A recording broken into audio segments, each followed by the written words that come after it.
Hello everyone, welcome to കെംഫോട്സ്. കഴിഞ്ഞ വീഡിയോയിൽ നമ്മൾ ബേസിസിറ്റിനെ എഫക്റ്റ് ചെയ്യുന്ന ഫാക്ടേഴ്സ് ആയിരുന്നു ഡിസ്കസ് ചെയ്തിട്ടുണ്ടായിരുന്നത്. ഈ വീഡിയോയിൽ നമുക്ക് കഴിഞ്ഞ ക്ലാസ്സിൽ പഠിച്ച കുറച്ച് കോൺസെപ്റ്റ്സുകളുമായിട്ട് റിലേറ്റ് ചെയ്തിട്ടുള്ള പ്രോബ്ലംസ് നോക്കാം. അപ്പോൾ ഇതിൽ നമുക്ക് ബേസിസിറ്റിന്റെ ഓർഡർ ആണ് പറയേണ്ടത്.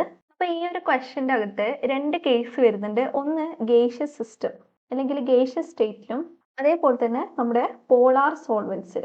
ഓക്കെ, സോ ഇതിൽ നമ്മുടെ ഗേഷ്യസ് സ്റ്റേറ്റിലാവുന്ന സമയത്ത് നമ്മുടെ മൊളിക്യൂളിനെ എഫക്റ്റ് ചെയ്യുക അല്ലെങ്കിൽ മൊളിക്യൂളിനെ ഇൻഫ്ലുവൻസ് ചെയ്യാൻ പുറത്തുനിന്ന് ആരും വരുന്നില്ല. അപ്പം മൊളിക്യൂള് അതിൻ്റെ ഓൾറെഡി ഉള്ള കണ്ടീഷനിൽ തന്നെയായിരിക്കും ഇരിക്കുന്നത്. അതേസമയം നമ്മൾ പോളാർ സോൾവെൻസ് ലൈക്ക് ആൽക്കഹോൾ അല്ലെങ്കിൽ വാട്ടർ യൂസ് ചെയ്യുന്ന സമയത്ത് എന്ത് ചെയ്യും? സോൾവെന്റിന്റെ എഫക്റ്റും കൂടി വരും. ഓക്കെ, സോ ഇവിടെ നമ്മൾ ഗേഷ്യസ് സ്റ്റേറ്റ് പറയുന്ന സമയത്ത് നമ്മൾ ഇൻഡക്റ്റീവ് ഇഫക്റ്റിന്റെ ബേസിസിലായിരിക്കും പറയാം. അതേസമയം പോളാർ സോൾവെന്റ്സിന്റെ കേസിൽ സോൾവേഷൻ ഇഫക്റ്റ്, സോൾവെന്റിന്റെ ഇഫക്റ്റും കൂടി വരും. ഓക്കെ, സോ നമുക്ക് 1 by 1 നോക്കാം. ആദ്യത്തെ കേസിൽ നമ്മൾ പറഞ്ഞു നമ്മുടെ ഗേഷ്യസ് സ്റ്റേറ്റിലാണെങ്കിൽ ഇൻഡക്റ്റീവ് ഇഫക്റ്റ് ആണ്, വേറെ ഫാക്ടേഴ്സ് ഒന്നും പുറത്തുനിന്ന് വരുന്നില്ല. അതുകൊണ്ട് തന്നെ എല്ലാ R ഗ്രൂപ്പുകളും എന്ത് ചെയ്യും? ഇലക്ട്രോൺസിന് ഡൊണേറ്റ് ചെയ്യുന്നു ഇൻഡക്റ്റീവ് ഇഫക്റ്റ് വഴി. അതായത് ഇവിടെ നടക്കുന്നത് +I ഇഫക്റ്റ് ആണ്. +I ഇഫക്റ്റ് വഴി എല്ലാ R ഗ്രൂപ്പ്സും ഡൊണേറ്റ് ചെയ്യും. ആൽക്കൈൽ ഗ്രൂപ്പ്സ് ഒക്കെ ഡൊണേറ്റ് ചെയ്തിട്ട് എന്ത് സംഭവിക്കും? ബേസിസിറ്റി കൂടുക. സോ ഓർഡർ ഓഫ് ബേസിസിറ്റി എന്ന് പറയുമ്പോൾ ടേർഷ്യറി അമീനായിരിക്കും ഏറ്റവും കൂടുതൽ ബേസിസിറ്റി, ദെൻ സെക്കൻഡറി അമീൻ, ദെൻ പ്രൈമറി അമീൻ, ദെൻ നമ്മുടെ അമോണിയ. 0 ഡിഗ്രി എന്ന് പറയുന്നത് ബേസിക്കലി അമോണിയനെ പറയുന്നതാണ്. ഓക്കെ, സോ ഇതാണ് നമ്മുടെ ഓർഡർ വരുന്നത്: ടേർഷ്യറി, സെക്കൻഡറി, പ്രൈമറി, അതേപോലെ നമ്മുടെ 0 ഡിഗ്രി. ഇനി നമ്മുടെ സോൾവേഷൻ ഇഫക്റ്റ് പറയുന്ന സമയത്ത് ഇപ്പം നമ്മൾ അമോണിയ ആണ് കൺസിഡർ ചെയ്യുന്നതെങ്കിൽ വാട്ടറിലാണ് നമ്മൾ അമോണിയ ഡിസോൾവ് ചെയ്തിരിക്കുന്നത്. ഓക്കെ, അങ്ങനെയാവുന്ന സമയത്ത് വാട്ടറിൻ്റെ അകത്തുള്ള ഓക്സിജൻ ആറ്റംസുമായിട്ട് ഈ ഹൈഡ്രജൻസിന് ഹൈഡ്രജൻ ബോണ്ടിങ് ഫോം ചെയ്യാൻ പറ്റും. ഓക്കെ, ഇനിയിപ്പം ഈ ഒരു നൈട്രജനെ നമ്മൾ പ്രോട്ടോണേറ്റ് ചെയ്ത് കഴിഞ്ഞാൽ ഇവിടെയും ഹൈഡ്രജൻ വരും. ആ ഹൈഡ്രജൻ എന്ത് ചെയ്യും? ഇതേപോലെ ഹൈഡ്രജൻ ബോണ്ട്സ് ഫോം ചെയ്യും. അപ്പം നിങ്ങൾ നോക്കിയേ, ഇവിടെ ടോട്ടൽ 4 ഹൈഡ്രജൻ ബോണ്ട്സ് പ്രസന്റ് ആണ് അല്ലേ? 4 ഹൈഡ്രജൻ ബോണ്ട്സ് പ്രസന്റ് ആണ്. അതുകൊണ്ട് തന്നെ ഇങ്ങനെ ഇരിക്കാനായിരിക്കും ഇവർ കൂടുതൽ ശ്രമിക്കുന്നത്. So this is more stable. More the number of hydrogen bonding, more stable will be the molecule. അതുകൊണ്ട് തന്നെ നമുക്ക് എന്ത് പറയാൻ വേണ്ടി പറ്റും? അമോണിയ ബേസ് ആയിട്ട് ആക്ട് ചെയ്യുമ്പോഴായിരിക്കും നമുക്ക് ഏറ്റവും കൂടുതൽ സ്റ്റേബിൾ ആയിട്ടുള്ള കോമ്പൗണ്ട് കിട്ടുന്നത്. പിന്നെ നമ്മുടെ ഹൈഡ്രജന്റെ എണ്ണം കുറയുന്നതിനനുസരിച്ചിട്ട് എന്ത് സംഭവിക്കും? അതിൻ്റെ ബേസിസിറ്റി കുറഞ്ഞു വരും. അപ്പോൾ ഇവിടുത്തെ ബേസിസിറ്റിൻ്റെ ഓർഡർ എന്ന് പറയുന്നത് അമോണിയക്കാണ് കൂടുതൽ വരിക, then primary amine, secondary amine and tertiary amine. അപ്പം നിങ്ങളോട് സോൾവെന്റിൽ ചോദിച്ചു കഴിഞ്ഞാൽ ഇങ്ങനെയാണ് ഓർഡർ വരിക. ഇനി നിങ്ങൾ നോക്കിയാൽ നമുക്ക് ഈ രണ്ട് ഇഫക്റ്റുകളും കമ്പൈൻ ചെയ്തിട്ടുള്ള ഓർഡർ നമുക്ക് പറയാൻ വേണ്ടി പറ്റും. കമ്പൈൻഡ് ഓർഡർ വരുന്നത് secondary greater than primary greater than tertiary greater than ammonia. അപ്പോൾ ഇതും കൂടി ഒന്ന് ഓർത്തിരിക്കുക.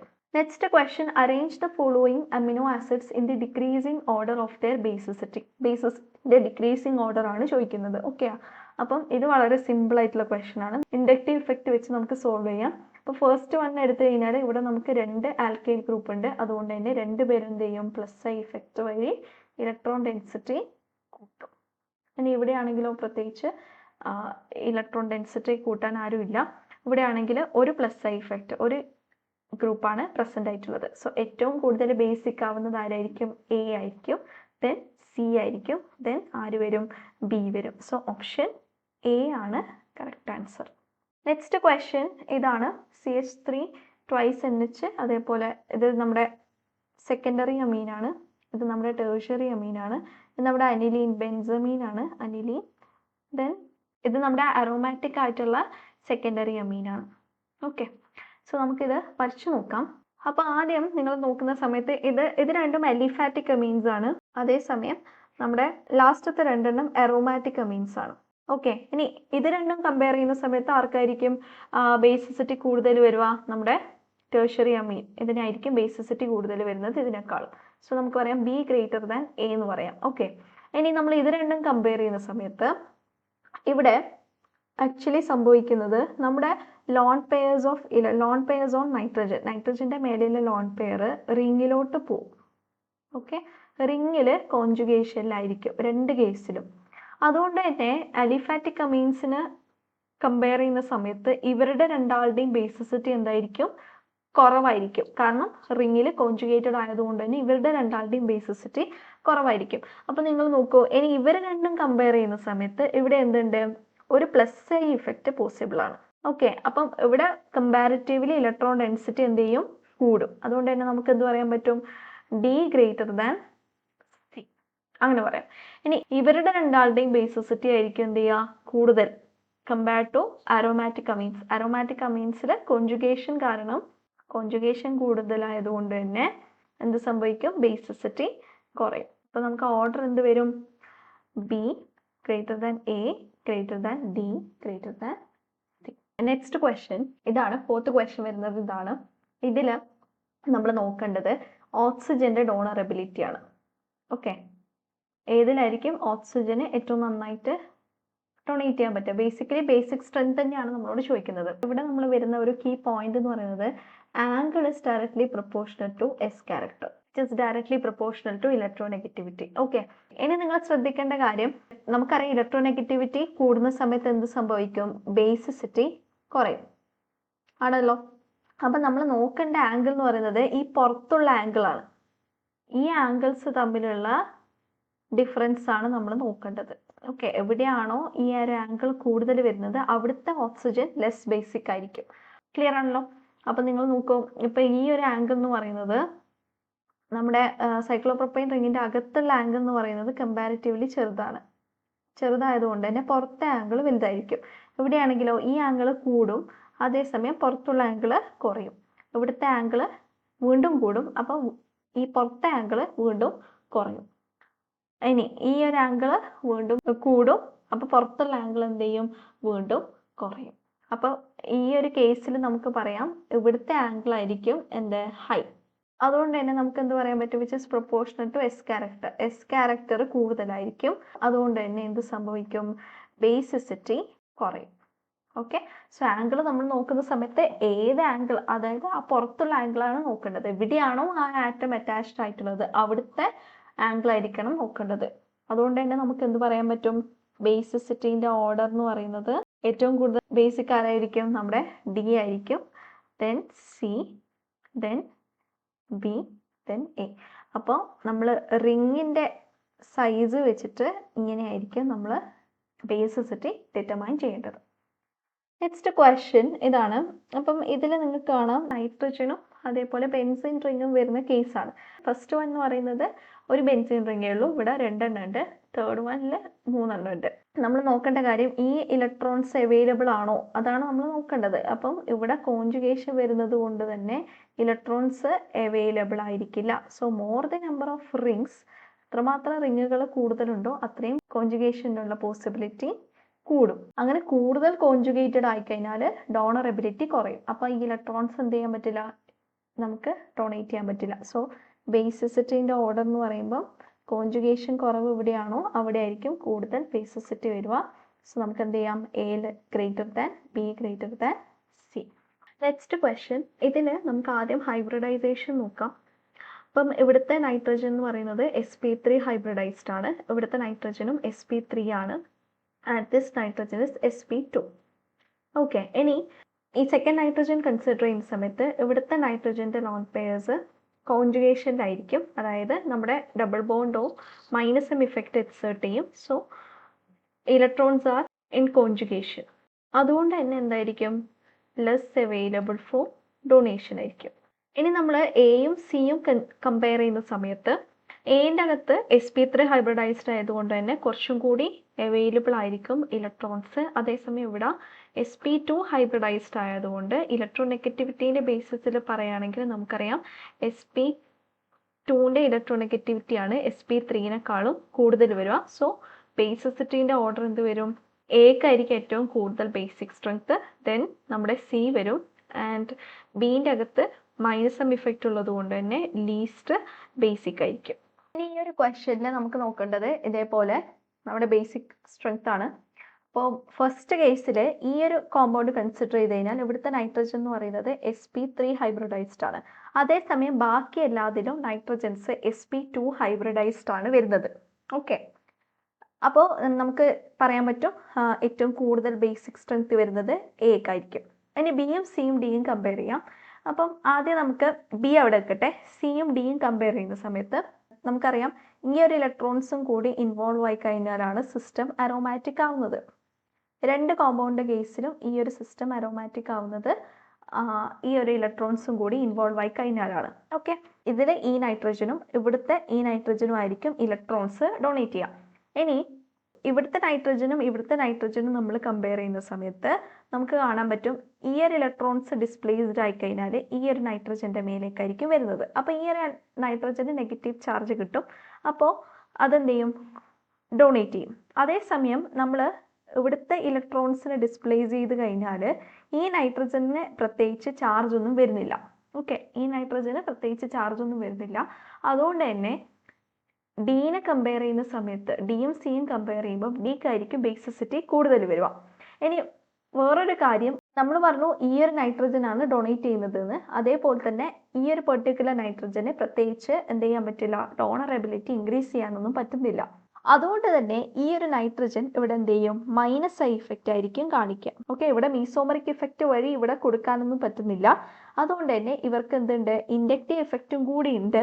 ആ ഇൻഡക്റ്റീവ് എഫക്റ്റ് ആയിരിക്കും അവിടെ ഡോണറബിലിറ്റീനെ എഫക്റ്റ് ചെയ്യുന്നത്. അപ്പോൾ നിങ്ങൾക്ക് ഡിയും സിയും നമ്മൾ കമ്പയർ ചെയ്യുന്ന സമയത്ത് സിക്കകത്ത് എന്തുണ്ട്? മൈനസ് ഐ ഇഫക്റ്റ് ഉണ്ട്. അതുകൊണ്ട് തന്നെ ഡിക്കായിരിക്കും കൂടുതൽ ഇലക്ട്രോൺ ഡൊണേറ്റിംഗ് പവർ. ഇനി ബിയും സിയും കമ്പയർ ചെയ്ത് കഴിഞ്ഞാൽ ബിയിലായിരിക്കും കൂടുതൽ ബേസിസിറ്റി. കാരണം ഈ ഇലക്ട്രോൺസ് ഇവിടെ ഇൻവോൾവ് ആവുന്നില്ല. ഇൻവോൾവ് ആവാതെ തന്നെ സിസ്റ്റം അരോമാറ്റിക് ആണ്. സോ കമ്പാരിറ്റീവ്ലി നമ്മുടെ ഈ ഒരു നൈട്രജനിലുള്ള ഇലക്ട്രോൺസ് ഡൊണേഷൻ അവൈലബിൾ ആണ്. ഓക്കെ, അപ്പോൾ നമ്മുടെ ഓർഡർ എന്ത് വരും? എ ഫസ്റ്റ് വന്നു, നമ്മൾ കണ്ടു. ഇനി ഡി ആയിരിക്കും വരുന്നത്. ഡിക്ക് കമ്പാരിറ്റീവ്ലി ഇലക്ട്രോൺ ഡെൻസിറ്റി കൂടുതലാണ് through plus some effect. Mesomeric effect ആണ് ഇവിടെ പ്രവർത്തിക്കുന്നത്. അതുകൊണ്ട് തന്നെ ഡി ആയിരിക്കും കൂടുതൽ ബേസിക്. ദെൻ നമ്മുടെ ബി ആയിരിക്കും. ഓക്കെ, ബി ആയിരിക്കും. And finally minus I effect ഉള്ളത് കൊണ്ട് തന്നെ സി ആയിരിക്കും ലീസ്റ്റ് ബേസിക്. ഈ ഒരു ക്വസ്റ്റനിൽ ഇവിടെ ഒരു മീത്തൈൽ ഗ്രൂപ്പ് ഉണ്ട്. അതുകൊണ്ട് തന്നെ പ്ലസ് ഐ ഇഫക്റ്റ് കാണിക്കും. അല്ല, ഇവിടെ ആണെങ്കിലും പ്ലസ് ഐ ഇഫക്റ്റ് ഉണ്ട്. ദെൻ ഇവിടുത്തെ മീത്തൈൽ ഗ്രൂപ്പും പ്ലസ് ഐ ഇഫക്റ്റ് കാണിക്കും. ഈ കോമ്പൗണ്ട് ആണെങ്കിലോ ഇവിടുത്തെ ഇലക്ട്രോൺസ് റിങ്ങിൽ കോൺജുഗേറ്റഡ് അല്ല. ആദ്യത്തെ 4 കേസിൽ നമുക്ക് കാണാം ഇവിടുത്തെ ഇലക്ട്രോൺസ് എന്താണ്? റിങ്ങിൽ പോകുന്നുണ്ട്, റിങ്ങിലോട്ട് കോൺജുഗേറ്റഡ് ആണ്. അതുകൊണ്ട് തന്നെ ഇലക്ട്രോൺ ഡൊണേറ്റിംഗ് പവർ അല്ലെങ്കിൽ ബേസിസിറ്റി കുറവായിരിക്കും. സോ ഇവിടെ ഏറ്റവും കൂടുതൽ അസിഡിക് ആരായിരിക്കും? നമ്മുടെ ഇ ആയിരിക്കും ഏറ്റവും കൂടുതൽ അസിഡിക് ആയിട്ട് വരുന്നത്. ഇനി നമുക്കിത് മൂന്നും കമ്പയർ ചെയ്യാം. ഇനി നമ്മൾ ഡി എടുത്തു കഴിഞ്ഞാൽ നമ്മൾ കണ്ടിട്ടുണ്ടായിരുന്നു സ്റ്റെറിക് ഇൻഹിബിഷൻ ഓഫ് പ്രോട്ടോണേഷൻ. അതായത് ഓർത്തോ പൊസിഷനിൽ ബൾക്കി ഗ്രൂപ്പ് വരുന്ന സമയത്ത് ഓവറോൾ ബേസിസിറ്റി എന്ത് ചെയ്യും? നന്നായിട്ട് കുറയും അല്ലെ. ഇവിടെ നിങ്ങൾക്ക് നമ്മുടെ ഇൻഡക്റ്റീവ് എഫക്റ്റ് ത്രൂ പോവുകയാണെങ്കിൽ നമുക്ക് വേണമെങ്കിൽ പറയാം എന്താ ഇവിടുത്തെ മീത്തൈലാണ് അടുത്തായിട്ടുള്ളത്. സോ ഡിസ്റ്റൻസ് ഡിപ്പെൻഡൻ്റ് ആണെന്ന് നമുക്കറിയാലോ. അതുകൊണ്ട് ഓർത്തോയിലെ മീത്തൈൽ ഗ്രൂപ്പ് ആയിരിക്കും കൂടുതൽ ഇലക്ട്രോൺസിനെ ഡൊണേറ്റ് ചെയ്യാൻ നമുക്ക് വേണമെങ്കിൽ പറയാം. ബട്ട് നമ്മളിവിടെ ശ്രദ്ധിക്കേണ്ട കാര്യം നമ്മുടെ SIP steric inhibition of protonation നമ്മുടെ ഓർത്തോ പൊസിഷനിൽ ബൾക്കി ഗ്രൂപ്പ് വന്നു കഴിഞ്ഞാൽ ഓവറോൾ ബേസിസിറ്റി കുറയും. സോ ഏറ്റവും കുറവ് ബേസിക് ആരായിരിക്കും? നമ്മുടെ ഓപ്ഷൻ ഡി ആയിരിക്കും ഏറ്റവും ലീസ്റ്റ് ബേസിക് ആയിട്ട് വരുന്നത്. ഇനി ഇത് മൂന്നും കമ്പയർ ചെയ്യുന്ന സമയത്ത് ഇവിടെ പ്രത്യേകിച്ച് എഫക്റ്റ് ഒന്നുമില്ല. സോ ഇത് കമ്പാരിറ്റീവ്ലി എന്താണ്? ലെസ് ബേസിക് ആണ്. ഇവരെ രണ്ടുപേരെയും കമ്പയർ ചെയ്യുന്ന സമയത്ത് ഇവിടെ ആരുണ്ട്? മീത്തൈൽ ഗ്രൂപ്പ്സ് ഇലക്ട്രോൺസിനെ ഡൊണേറ്റ് ചെയ്യാൻ വേണ്ടിയിട്ടുണ്ട്. അപ്പോൾ ഇവരെ രണ്ടാളെയും കമ്പയർ ചെയ്യുന്ന സമയത്ത് ഈ ഒരു അനിലീൻ എന്ന് പറയുന്നത് ലെസ് ബേസിക് ആണ്. അതുകൊണ്ട് നമുക്ക് എന്ത് ചെയ്യാം? സെക്കൻഡ് ലാസ്റ്റ് നമ്മുടെ അനിലീൻ വരും. ഇനി ഇവരെ രണ്ടും കമ്പയർ ചെയ്യുന്ന സമയത്ത് രണ്ടാൾക്കും പ്ലസ് ഐ ഇഫക്റ്റ് ആണുള്ളത്. പ്ലസ് ഐ ഇഫക്റ്റിന്റെ ബേസിസിൽ നോക്കുകയാണെങ്കിൽ plus I effect of C will be greater than B. കാരണം എന്താ? ഇവിടുത്തെ മീത്തൈൽ ഗ്രൂപ്പാണ് കുറച്ചും കൂടി ക്ലോസർ ആയിട്ടുള്ളത്. അതുകൊണ്ട് തന്നെ ഇവിടുത്തെ പ്ലസ് ഐ ഇഫക്റ്റ് ആയിരിക്കും കൂടുതൽ വരുന്നത്. ബട്ട് ഇവിടെ നമ്മൾ ഒരു കാര്യം കൂടി കൺസിഡർ ചെയ്യണം. ഇവിടെ നമുക്ക് hyper conjugation effect plus H ഇഫക്റ്റും കൂടി പാരൻ്റെ കേസിൽ പോസിബിൾ ആണ്. ഓക്കെ, പാരൻ്റെ കേസിൽ പ്ലസ് ഐയും പ്ലസ് എച്ചും ഉണ്ട്. മെറ്റേൻ്റെ കേസിൽ പ്ലസ് ഐ മാത്രമേ വരുന്നുള്ളൂ. പ്ലസ് എച്ച് എന്ന് പറയുന്നത് നമ്മളിപ്പം ഇവിടുത്തെ മീത്തൈൽ ഗ്രൂപ്പ് ഇങ്ങനെ കാണിച്ചു കഴിഞ്ഞാൽ ഈ ഒരു ബോണ്ട് ഇങ്ങോട്ടേക്ക് ഷിഫ്റ്റ് ചെയ്ത് കഴിഞ്ഞാൽ നമുക്ക് എന്ത് ചെയ്യാൻ പറ്റും? റിങ്ങിലുള്ള നെറ്റ് ഇലക്ട്രോൺ ഡെൻസിറ്റി കൂട്ടാൻ വേണ്ടിയിട്ട് പറ്റും. ഓക്കെ, അതേസമയം നമ്മൾ ഇവിടുത്തെ CH3 ആണ് എടുക്കുന്നതെങ്കിൽ ഇവിടെ എന്ത് ചെയ്യുന്നില്ല? ഹൈപ്പർ കോൺജുഗേഷൻ ഇൻവോൾവ് അല്ല. Okay, electron density through hyper conjugation possible അല്ല. ഓക്കെ, ഇനി വേറൊരു കാര്യം നിങ്ങൾ ശ്രദ്ധിക്കേണ്ടത്, ഇപ്പം നമ്മുടെ mesomeric effect, hyper conjugation effect, inductive effect, ഇത് മൂന്നും കമ്പയർ ചെയ്യുന്ന സമയത്ത് എപ്പോഴും മീസോമറിക്കിനായിരിക്കും പ്രയോറിറ്റി വരുന്നത് അല്ലെങ്കിൽ നമ്മുടെ റെസൊണൻസ് ഇഫക്റ്റിനായിരിക്കും പ്രയോറിറ്റി വരുന്നത്, followed by hyper conjugation, followed by inductive effect. അപ്പോൾ ഇത് മൂന്നും കമ്പയർ ചെയ്യുമ്പോൾ മീസോമറിക്കിന് first priority, then hyper conjugation, then inductive. അപ്പോൾ നിങ്ങൾ നോക്കിയേ, ഇവിടെ നമുക്ക് പ്ലസ് എച്ച് ഇഫക്റ്റ് എന്ന് പറയുന്നത് ഇവിടുത്തെ നൈട്രജൻ്റെ ഇലക്ട്രോൺ ഡെൻസിറ്റീനെ കൂട്ടുകയാണ് ചെയ്യുന്നത്. അപ്പോൾ ഈ പ്ലസ് എച്ച് ഇഫക്റ്റ് കാരണം ബിക്കായിരിക്കും എന്ത് കൂടുതൽ ഇലക്ട്രോൺ ഡെൻസിറ്റി. അതുകൊണ്ട് തന്നെ ഇൻഡക്റ്റീവ് ഇഫക്റ്റ് നമ്മൾ രണ്ടും കമ്പയർ ചെയ്യുന്നതിനേക്കാളും മുന്നേ ആരെ കൺസിഡർ ചെയ്യണം? നമ്മുടെ ഹൈപ്പർ കോൺജുഗേഷന് കൺസിഡർ ചെയ്യണം. ഇൻഡക്റ്റീവ് ഇഫക്റ്റ് പ്രകാരം സിക്കാണ് കൂടുതൽ പ്ലസ് ഐ ഇഫക്റ്റ്. അപ്പോൾ നമ്മൾ വിചാരിക്കും സി ആയിരിക്കും കൂടുതൽ ഡൊണേറ്റ് ചെയ്യാന്നുള്ളത്. ബട്ട് അങ്ങനെയല്ല, നമ്മൾ ഇൻഡക്റ്റീവിനേക്കാളും കൂടുതൽ പ്രയോറിറ്റി ഹൈപ്പർ കോൺജുഗേഷന് കൊടുത്തതുകൊണ്ട് നമുക്ക് എന്ത് വരും? B greater than C. So this is the order of basicity. Question ആണ് OCH3 സബ്സ്റ്റിറ്റ്യൂട്ടഡ് ആയിട്ടുള്ള അനിലീൻസ്. ഓക്കെ, അപ്പോൾ ഇതിൽ നമുക്ക് ഓരോന്നായിട്ട് 1 by 1 നോക്കാം. അപ്പോൾ ഫസ്റ്റ് കേസിൽ നമുക്കറിയാം OCH3 എന്ന് പറയുന്നത് ഒരു പ്ലസ് എം ഇഫക്റ്റ് കാണിക്കാൻ പറ്റുന്ന ഗ്രൂപ്പാണ്. ഓർത്തോ പൊസിഷനിലും പാരാ പൊസിഷനിലും പ്ലസ് എം ഇഫക്റ്റ് കാണിക്കും, അതേസമയം മെറ്റാ പൊസിഷനിൽ വരില്ല. ഇനി നമ്മുടെ റെസൊണൻസിന് പുറമെ എന്തുണ്ടാവും? ഇൻഡക്റ്റീവ് ഇഫക്റ്റും കൂടി ഉണ്ടാവും. OCH3 ഇൻഡക്റ്റീവ് ഇഫക്റ്റ് കാണിക്കുന്നത് മൈനസ് ഐ ഇഫക്റ്റ് ആണ്, ഇലക്ട്രോൺസിനെ പുള്ളിയാണ് ചെയ്യുന്നത്. ഓക്കെ, ഓക്സിജൻ എന്ന് പറയുന്നത് ഇലക്ട്രോൺ നെഗറ്റീവ് ആയതുകൊണ്ട് പുള്ളിയാണ് ചെയ്യുക. അപ്പോൾ 3 കേസിലും നമുക്ക് എന്തുണ്ട്? മൈനസ് ഐ ഇഫക്റ്റ് ഉണ്ട്. ക്ലിയർ ആണല്ലോ? ഇനി നമ്മൾ പറഞ്ഞു മീസോമറിക്ക് ഹൈപ്പർ കോൺജുഗേഷൻ ഇൻഡക്റ്റീവ് വരുന്ന സമയത്ത് ആർക്കാ പ്രയോറിറ്റി കൊടുക്കേണ്ടത്? മീസോമറിക്കിനാണ് പ്രയോറിറ്റി കൊടുക്കേണ്ടത്. അതുകൊണ്ട് തന്നെ നമ്മൾ പിയും ഡിയും ആയിരിക്കും കൂടുതൽ ബേസിക് ആയിരിക്കുമല്ലോ. കാരണം എന്താ? ഇവിടുത്തെ ഇലക്ട്രോൺസ് റിങ്ങിലേക്ക് വന്നു കഴിഞ്ഞാൽ റിങ്ങിൻ്റെ ഇലക്ട്രോൺ ഡെൻസിറ്റി കൂടുകയാണ് ചെയ്യുന്നത്. ഇവിടെയാണെങ്കിലും നമ്മുടെ റിങ്ങിലുള്ള ഇലക്ട്രോൺ ഡെൻസിറ്റി എന്ത് ചെയ്യുക? കൂടുകയാണ് ചെയ്യുന്നത്. സോ ബിയും ഡിയും കമ്പയർ ചെയ്യുന്ന സമയത്ത് നമ്മൾ കണ്ടു രണ്ടിനും മീസോമറിക് ഇഫക്റ്റ് ഉണ്ട്. ആൻഡ് മീസോമറിക് ഇഫക്റ്റ് എന്ന് പറയുന്നത് ഇപ്പം നമ്മുടെ ഓർത്തോ പൊസിഷനിൽ വന്നാലും പാരാ പൊസിഷനിൽ വന്നാലും സെയിം എഫക്റ്റ് തന്നെ ആയിരിക്കും. അപ്പോൾ നമ്മൾ ഏതായിരിക്കും കമ്പയർ ചെയ്യേണ്ടത്? രണ്ടിൻ്റെയും ഇൻഡക്റ്റീവ് ഇഫക്റ്റ് ആയിരിക്കും കമ്പയർ ചെയ്യേണ്ടത്. ഇവിടുത്തെ ഇൻഡക്റ്റീവ് ഇഫക്റ്റ് എന്ന് പറയുന്നത് മൈനസ് ഐ ഇഫക്റ്റ് ആയതുകൊണ്ട് തന്നെ എവിടെയായിരിക്കും ഇലക്ട്രോൺ ഡെൻസിറ്റി കൂടുതൽ പുൾ ചെയ്യുന്നത് അവിടുത്തെ ബേസിസിറ്റി ആയിരിക്കും കുറവ്. ഓക്കെ, അപ്പം ഓർത്തോ പൊസിഷനിലുള്ള മൈനസ് ഐ ഇഫക്റ്റ് ആണ് കൂടുതൽ പ്രൊണൗൺസ്ഡ് ആയിട്ട് വരുന്നത്. Minus I effect of B will be greater than T. Okay, minus I effect of ഓക്സിജനിൽ B will be greater than D. അതുകൊണ്ട് തന്നെ ബേസിക് സ്ട്രെങ്ത് ആർക്കായിരിക്കും കൂടുതൽ വരിക? നമ്മുടെ ഡിക്കായിരിക്കും കൂടുതൽ വരിക. ഓക്കെ, ഇവിടെ OCH3 കുറച്ചും കൂടി ദൂരെയാണുള്ളത് NH2-ൽ നിന്നും. സോ ബേസിസിറ്റി എന്ന് പറയുമ്പോൾ നമുക്ക് പറയാൻ പറ്റും basicity of D will be greater than B. Okay, ഇനി രണ്ട് മീസോമറിക് ഉള്ളത് കഴിഞ്ഞു. ഇനിയുള്ളത് നമ്മുടെ സിയും എയും ആണ്. ആൻഡ് സി എന്ന് പറയുന്നത് നമുക്കറിയാം ഇവിടെ ഇൻഡക്റ്റീവ് ഇഫക്റ്റ് ആണുള്ളത്, മൈനസ് ഐ ഇഫക്റ്റ് ഉള്ളത് കൊണ്ട് തന്നെ ബേസിസിറ്റി കുറവായിരിക്കും എനെ കമ്പയർ ചെയ്യുന്ന സമയത്ത്. So A will be next and then C. So D B A C. Next നമ്മുടെ നൈട്രോ സബ്സ്റ്റിറ്റ്യൂവൻറ്റ് വരുന്ന കേസാണ്. അപ്പോൾ ഇവിടുത്തെ നൈട്രോ ഗ്രൂപ്പ് എന്ന് പറയുന്നത് നമുക്കറിയാം മൈനസ് എം ഇഫക്റ്റും അതേപോലെ തന്നെ മൈനസ് ഐ ഇഫക്റ്റും ആയിരിക്കും കാണിക്കുന്നത്. ഇലക്ട്രോൺ വിഡ്രോയിങ് ആണ്. സോ ഓർത്തോ പൊസിഷനിലും പാരാ പൊസിഷനിലും മൈനസ് എം ഇഫക്റ്റ് കാണും. അതേസമയം നമ്മുടെ മെറ്റാ പൊസിഷനിൽ മൈനസ് ഐ ഇഫക്റ്റ് മാത്രമേ ഉണ്ടാവുള്ളൂ. ആൻഡ് ഓർത്തോയിലും പാരയിലും as usual minus I effect ഉണ്ടാവും. ഓക്കെ, സോ ഇവരെല്ലാം എല്ലാ കേസിലും, അതായത് ഇൻഡക്റ്റീവ് ആണെങ്കിലും മീസോമറിക് ആണെങ്കിലും ഏതെടുത്തു കഴിഞ്ഞാലും നമുക്ക് electron density, net electron density on nitrogen കുറയാണ് ചെയ്യുന്നത്. ഓക്കെ, അതുകൊണ്ട് തന്നെ ബേസിസിറ്റിൻ്റെ ഓർഡർ പറയുന്ന സമയത്ത് ആരായിരിക്കും ഏറ്റവും കൂടുതൽ ബേസിക് ആയിട്ട് വരുന്നത്? നമ്മുടെ എ ആയിരിക്കും. ഇനി നമ്മുടെ സിയിലാണെങ്കിലോ മൈനസ് ഐ ഇഫക്റ്റ് മാത്രമേ ഉള്ളൂ, മൈനസ് എം ഇല്ല. അതുകൊണ്ട് സി എന്ന് പറയുന്നത് നെക്സ്റ്റ് വരും. ഇനി നമ്മുടെ ബിയും ഡിയും കമ്പയർ ചെയ്യുന്ന സമയത്ത് ബിയുടെ കേസിലുള്ള ഇൻഡക്റ്റീവ് ഇഫക്റ്റ് ആയിരിക്കും കൂടുതൽ. അതുകൊണ്ട് തന്നെ ഇതിൻ്റെ ബേസിസിറ്റി ആയിരിക്കും കുറയാം. മീസോമറിക് ഇഫക്റ്റ് നമുക്ക് രണ്ടാൾക്കും ഒരേപോലെ തന്നെയാണ്, നമ്മൾ നേരത്തെ പറഞ്ഞതാണ്. പൊസിഷൻ ഇൻഡിപെൻഡൻ്റ് ആണ് മീസോമറിക് ഇഫക്റ്റ്, അല്ലെങ്കിൽ ഡിസ്റ്റൻസ് ഇൻഡിപെൻഡൻ്റ് ആണ്.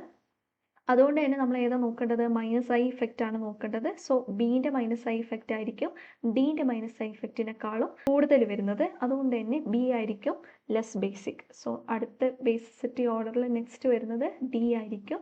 Then we will be having P. ഇനി ഈ ഒരു ക്വസ്റ്റ്യനിൽ നമ്മൾ നേരത്തെ കഴിഞ്ഞ ക്വസ്റ്റ്യനിൽ നമുക്ക് NO2 ആയിരുന്നു, ഇതിന് പകരം ഇവിടെ Cl ആണ് വരുന്നത്. ഓക്കെ, അപ്പോൾ Cl നമുക്കറിയാം ഇലക്ട്രോൺ വിഡ്രോയിങ് ഗ്രൂപ്പാണ്. ബട്ട് ഹാലജൻസ് അല്ലെങ്കിൽ Cl ആൻഡ് ഹാലജൻസിൻ്റെ കേസിൽ നമ്മുടെ ഇൻഡക്റ്റീവ് ഇഫക്റ്റിനായിരിക്കും കൂടുതൽ പ്രയോറിറ്റി ദാൻ മീസോമറിക് ഇഫക്റ്റ്. നമ്മൾ കഴിഞ്ഞ വീഡിയോസിൽ കണ്ടതാണ്. ഓക്കെ, അപ്പോൾ ഇതിൽ നിങ്ങൾക്ക് നോക്കിക്കഴിഞ്ഞാൽ മനസ്സിലാവും ഇവിടുത്തെ ഇൻഡക്റ്റീവ് ഇഫക്റ്റ് ഉണ്ട്. ക്ലോറിൻ ഓർത്തോയിൽ വരുമ്പം ഇൻഡക്റ്റീവ് ഇഫക്റ്റ് പോസിബിൾ ആണ്. എവിടെയാണെങ്കിലും ഇൻഡക്റ്റീവ് ഇഫക്റ്റ് ആണുള്ളത്, മൈനസ് ഐ ഇഫക്റ്റ് ആണ്. ദെൻ പാരയിലും മൈനസ് ഐ ഇഫക്റ്റ് ആണ്. നമ്മുടെ ഇൻഡക്റ്റീവ് ഇഫക്റ്റ് പ്രകാരം നമുക്ക് എന്ത് എഴുതാൻ വേണ്ടി പറ്റും? ഫസ്റ്റ് ഓർഡർ ഓഫ് ബേസിസിറ്റി എന്ന് പറയുമ്പം ഏറ്റവും കൂടുതൽ ബേസിക് ആയിരിക്കുന്നത് നമ്മുടെ അനിലീൻ തന്നെയായിരിക്കും. ദെൻ ക്ലോറിൻ ഏറ്റവും NH2 ഗ്രൂപ്പിൽ നിന്നും കൂടുതൽ എവേ ആയിട്ട് കൂടുതൽ ഡിസ്റ്റൻസിൽ ഉള്ളത് ഡിയിലാണ്. So D will be more basic. Then നമ്മുടെ സി വരും. ദെൻ ഹിയർ ഓർത്തോയിലായിരിക്കും ഏറ്റവും കൂടുതൽ ഇലക്ട്രോൺ പുള്ള് നടക്കുന്നത്, അതുകൊണ്ട് തന്നെ ലീസ്റ്റ് ബേസിക് ആയിരിക്കും. നെക്സ്റ്റ് ക്വസ്റ്റ്യൻ, ഇതിൽ നമുക്ക് എന്താ ഉള്ളത്? നമ്മുടെ അനിലിനുണ്ട്, അതേപോലെ തന്നെ പിരിഡീൻ, പൈറോൾ ആൻഡ് ഫ്യൂറാൻ ആണുള്ളത്. അപ്പോൾ ഇതിൽ നിങ്ങൾ നോക്കിക്കഴിഞ്ഞാൽ ലോൺ പെയർ ഓഫ് ഇലക്ട്രോൺ കോൺജുഗേഷനിൽ പോവും. എവിടെയാണെങ്കിലോ നൈട്രജൻ്റെ ലോൺ പെയർസ് അവിടെ തന്നെ ഉണ്ടാവും. കാരണം അല്ലെങ്കിൽ without those electrons it's already aromatic. And here ഇവിടെയാണെങ്കിൽ നൈട്രജൻ്റെ ഇലക്ട്രോൺസും കൂടി ഇൻവോൾവ് ചെയ്തിട്ടാണ് അരോമാറ്റിസിറ്റി അച്ചീവ് ചെയ്യുന്നത്. ഇവിടെ അങ്ങനെ തന്നെ ഓക്സിജൻ്റെ ഇലക്ട്രോൺസും കൂടി ഇൻവോൾവ് ആണ്. ഓക്കെ, അപ്പോൾ ഈ രണ്ട് സിസ്റ്റംസ് അരോമാറ്റിക് ആവുക എന്നുള്ളതാണ് അവരെ സംബന്ധിച്ചിടത്തോളം ഏറ്റവും വലിയ പ്രയോറിറ്റി അല്ലേ. ഇവർ ഇലക്ട്രോൺ ഡൊണേറ്റ് ചെയ്യാനൊന്നും നിൽക്കില്ല, ഇവരെന്ത് ചെയ്യും? അരോമാറ്റിസിറ്റി ഗെയിൻ ചെയ്യാനാണ് നോക്കുന്നത്. ഇനി ഇത് രണ്ടും നമ്മൾ കമ്പയർ ചെയ്യുന്ന സമയത്ത് നമുക്കറിയാം എന്തായാലും ബിയുടെ ബേസിസിറ്റി ആയിരിക്കും കൂടുതൽ വരുന്നത് ദാൻ എ. എയിലാണെങ്കിൽ കോൺജുഗേഷൻ കാരണം ബേസിസിറ്റി കുറയാണ് ചെയ്യുന്നത്. ഇനി എന്ത് വരും? ഇനി നമുക്ക് സിയും ഡിയും കമ്പയർ ചെയ്യുന്ന സമയത്ത് electronegativity of oxygen greater than nitrogen. അതുകൊണ്ട് തന്നെ ഓക്സിജൻ വരുന്ന ഈ ഒരു സിസ്റ്റം എന്ത് ചെയ്യില്ല, അത്ര മാത്രം ഇലക്ട്രോൺസിനെ ഡൊണേറ്റ് ചെയ്യില്ല. അതുകൊണ്ട് തന്നെ നമുക്ക് എന്ത് വരും? സിക്കായിരിക്കും കൂടുതൽ ദാൻ ഡി.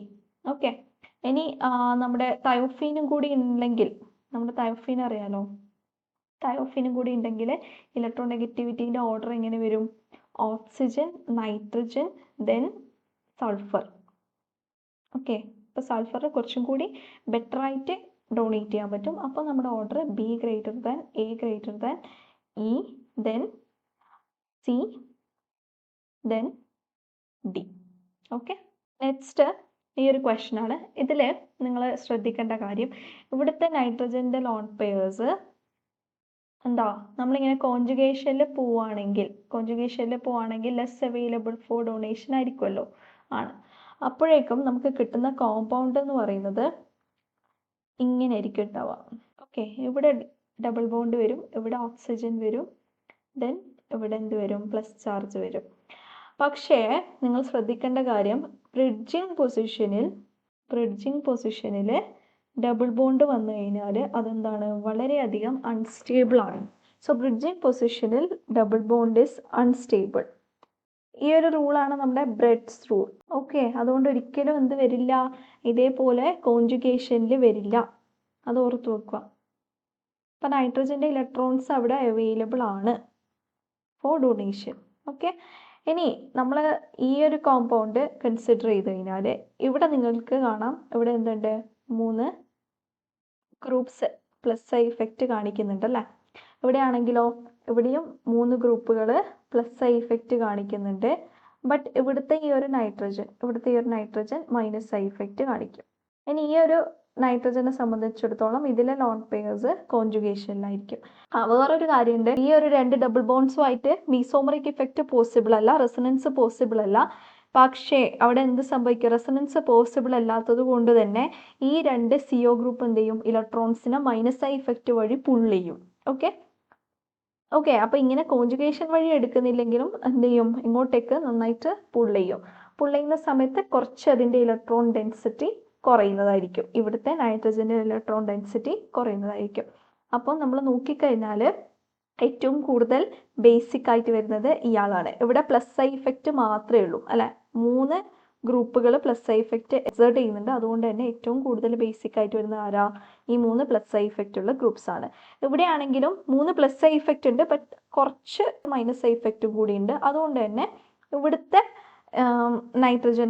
ഈ ഒരു നൈട്രജൻ ആയിരിക്കും കൂടുതൽ ഡൊണേറ്റിംഗ് കപ്പാസിറ്റി നെക്സ്റ്റ് വരുന്നത്.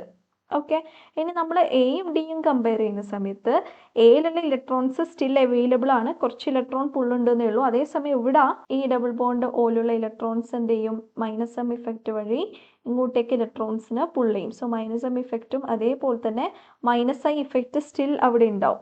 ഓക്കെ, മൈനസ് എമ്മും മൈനസ് ഐയും ഉണ്ടാവും. അപ്പോൾ നമുക്കറിയാം നമ്മൾ മൈനസ് എമ്മും മൈനസ് ഐയും കൺസിഡർ ചെയ്യുന്ന സമയത്ത് മീസോമറിക്കിനാണ് നമ്മൾ കൂടുതൽ പ്രയോറിറ്റി കൊടുക്കേണ്ടത്. അപ്പോൾ ഇവിടെ ആയിരിക്കും ലെസ് അവൈലബിൾ ആയിട്ട് ഇലക്ട്രോൺസ് ഉള്ളത്. സോ എ വരും, ദെൻ ഫൈനലി ഡി വരും. അടുത്ത ക്വസ്റ്റ്യൻ ആണിത്. ഇതിൽ നിങ്ങൾക്ക് കാണാൻ പറ്റും ഇവിടെ എന്തുണ്ട്, ഒരു മീത്തൈൽ ഗ്രൂപ്പ് ഉണ്ട്, ഇവിടെ 2 മീത്തൈൽ ഗ്രൂപ്പ് ഉണ്ട്. അപ്പം നമ്മൾ ഓൾറെഡി കണ്ട കാര്യമാണ് ഇത് ഏത് എഫക്റ്റാണ് വരുന്നത്, നമ്മുടെ സ്റ്റെറിക് ഇൻഹിബിഷൻ ഓഫ് പ്രോട്ടോണേഷൻ, അതായത് SIP ഇഫക്റ്റ് ആണ് അല്ലേ. നമ്മുടെ അരോമാറ്റിക് സിസ്റ്റത്തിൽ ഓർത്തോ പൊസിഷനിൽ ബൾക്കി ഗ്രൂപ്പ് വരുന്നുണ്ടെങ്കിൽ എന്ത് സംഭവിക്കും, ബേസിസിറ്റി കുറയും. അപ്പോൾ നമ്മൾ ഓൾറെഡി കണ്ട കാര്യമാണ്. അതുകൊണ്ട് തന്നെ നമുക്ക് എന്ത് പറയാൻ വേണ്ടി പറ്റും, ഏറ്റവും കൂടുതൽ ബേസിക് ആയിട്ടുള്ളത് എ ആയിരിക്കും, ദെൻ ബി ആയിരിക്കും. ഇവിടെ 2 ഗ്രൂപ്പുകൾ ഉള്ളത് കൊണ്ട് തന്നെ പ്രോട്ടോണേഷൻ സ്റ്റെറിക് ഫാക്ടേഴ്സ് കാരണം ഡിഫിക്കൽട്ട് ആയതുകൊണ്ട് സി ആയിരിക്കും. ഓക്കെ, ലാസ്റ്റ് ക്വസ്റ്റ്യൻ ഇവിടെ നമ്മളിപ്പോൾ കണ്ട പോലത്തെ ഒരു ക്വസ്റ്റ്യൻ തന്നെയാണ്. ബട്ട് ഇവിടെ എന്താ, ഇവിടെ നേരത്തേതിൽ ഈ പൊസിഷനിൽ 2 ഹൈഡ്രജൻസ് ആയിരുന്നു, അതിന് പകരം 2 മീത്തൈൽ ഗ്രൂപ്പാണ് വന്നിട്ടുള്ളത്. നമ്മുടെ കോമ്പൗണ്ട് ഇങ്ങനെ വരിക. സോ ഇവിടെ നമുക്കറിയാം ഇവിടെ എന്തുണ്ട്, 2 ഗ്രൂപ്പുകളും ബൾക്കി ഗ്രൂപ്പ്സ് ആണ്. സോ ഇവർ തമ്മിൽ ഒബ്വിയസ്ലി സ്റ്റെറിക് റിപ്പൾഷൻ നടക്കും. അതുകൊണ്ട് തന്നെ സിസ്റ്റത്തിൻ്റെ പ്ലനാരിറ്റി നഷ്ടപ്പെടും. അതുകൊണ്ട് നമ്മുടെ സിസ്റ്റം എന്ന് പറയുന്നത് ഈ ഇലക്ട്രോൺസ് ഇവിടെ അവൈലബിൾ ആയിരിക്കും. കോൺജുഗേഷൻ പോസിബിൾ അല്ല, കാരണം സിസ്റ്റത്തിൻ്റെ പ്ലനാരിറ്റി പോയതുകൊണ്ട് തന്നെ ഇതേപോലെയുള്ള കോൺജുഗേഷൻ പോസിബിൾ അല്ല. ഓക്കെ, സോ ഈ ഇലക്ട്രോൺസ് അവൈലബിൾ ആണ് ഡൊണേറ്റ് ചെയ്യാൻ വേണ്ടിയിട്ട്. അതേസമയം നമ്മൾ ഈ ഒരു കോമ്പൗണ്ട് എടുക്കുന്ന സമയത്ത് ഇവിടെ ഒരു ഗ്രൂപ്പ് മാത്രമേ ഉള്ളൂ, SIR, നമ്മുടെ സ്റ്റെറിക് ഇൻഹിബിഷൻ ഓഫ് റെസൊണൻസ്, ആ ഒരു എഫക്റ്റ് കാണിക്കാൻ വേണ്ടി ഒരു ഗ്രൂപ്പ് മാത്രമേ ഉള്ളൂ. അപ്പോൾ ഇത്രയും എഫക്റ്റ്, അതായത് ഇവിടുത്തെ അത്രയും സ്റ്റെറിക് ഹിൻഡ്രൻസ് ഇവിടെ വരുന്നില്ല. അതുകൊണ്ട് തന്നെ ഇതെന്തായിരിക്കും, കമ്പാരിറ്റീവ്ലി ലെസ് ബേസിക് ആയിരിക്കും. ഓക്കെ, ഇനി ഇവിടെ ഈ ഒരു കോമ്പൗണ്ട് എടുത്തു കഴിഞ്ഞാലോ ഇവിടുത്തെ ഇലക്ട്രോൺസ് കോൺജുഗേഷനിലേക്ക് പോവും. ഇവിടെ ഹൈഡ്രജൻ ആണ് വരുന്നത്, അതുകൊണ്ട് തന്നെ സ്റ്റെറിക് ഫാക്ടേഴ്സ് ഒന്നും അവിടെ വരുന്നില്ല. അപ്പോൾ ബേസിസിറ്റി കുറവായിരിക്കും. നമ്മുടെ ആൻസർ എന്ത് വരും, ഏറ്റവും കൂടുതൽ ബേസിക് ആയിട്ടുള്ളത് എ ആയിരിക്കും, ദെൻ ബി ആയിരിക്കും, ദെൻ സി ആയിരിക്കും. ഇത്രയാണ് ബേസിസിറ്റി റിലേറ്റഡ് ആയിട്ടുള്ള പ്രോബ്ലംസ് വരുന്നത്. നമ്മൾ ഡിഫറെൻറ്റ് ഫാക്ടേഴ്സ് കൺസിഡർ ചെയ്തിട്ട് നമ്മൾ ക്വസ്റ്റ്യൻസ് ഡിസ്കസ് ചെയ്തു. ഇൻഡക്റ്റീവ് ഇഫക്റ്റ്, മീസോമറിക് ഇഫക്റ്റ്, അതേപോലെ ring size, then breads rule നമ്മൾ കണ്ടു, കോൺജുഗേഷൻ്റെ എഫക്റ്റ് കണ്ടു, റിങ്ങിൻ്റെ സൈസ് കണ്ടു. അപ്പോൾ പല ഫാക്ടേഴ്സും ആക്ച്വലി വരുന്നുണ്ട്. അപ്പോൾ ഓരോ പ്രോബ്ലംസും എന്ത് ചെയ്യുക, കൃത്യമായിട്ട് മനസ്സിലാക്കി പഠിക്കുക. ഓക്കെ, സോ നിങ്ങൾ അസിഡിറ്റി റിലേറ്റഡ് വീഡിയോസ് കണ്ടിട്ടില്ലെങ്കിൽ ആ വീഡിയോസും കൂടി ഒന്ന് കണ്ടു നോക്കുക. അപ്പം ഇത്രയാണ് ഈ വീഡിയോയിൽ നമുക്ക് പറയാനുള്ളത്. Thank you.